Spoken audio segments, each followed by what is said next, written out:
This installment of the Look Back series is about the violent streetcar strike of 1900, some of the political fallout, and a businessman who had a better idea. In the late 1890s, the city was crisscrossed by a series of independent streetcar lines, and some of the big business people downtown decided to combine them into a near monopoly operated as the St. Louis Transit Company. It quickly started acting like a monopoly. It reduced some service, it increased the work hours of the employees, wouldn't recognize their union.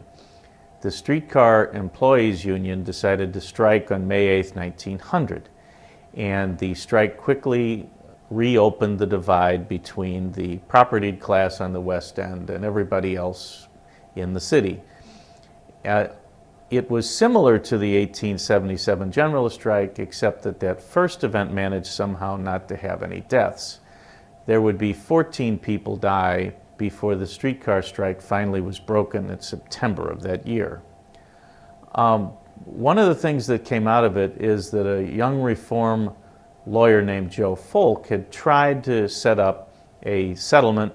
It failed, but he made a bunch of headlines and decided to run for St. Louis Circuit Attorney. Ed Butler, who is the city's closest thing to a Tammany Hall boss, and a number of the big business people must have been distracted because they said, okay, they would support Joe Folk. Well, Joe went into the municipal corruption that greased things such as the transit company, won a few convictions, and then went after Ed Butler for a garbage contract. He tried to get Butler on the streetcar but couldn't get his fingerprints.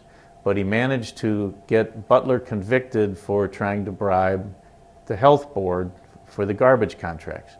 The Missouri Supreme Court tossed that out on a very thin technicality, but it did hurt Butler's career. While all of this going on, there was a fellow named Nelson O. Nelson who ran a plumbing business. He didn't like strikes either, but he thought that fellow business people were the main reason why workers struck. And he did things like create a profit-sharing program, and he did good works for poor people, and decided to build a work and living community south of Edwardsville. He named it LeClaire after a Frenchman who was a pioneer in profit-sharing. And he built his factories for maximum ventilation and lighting, and actually put in fire suppression systems, and built more than 400 houses that many of the workers owned, although you didn't have to be a worker for Nelson to get one of the houses.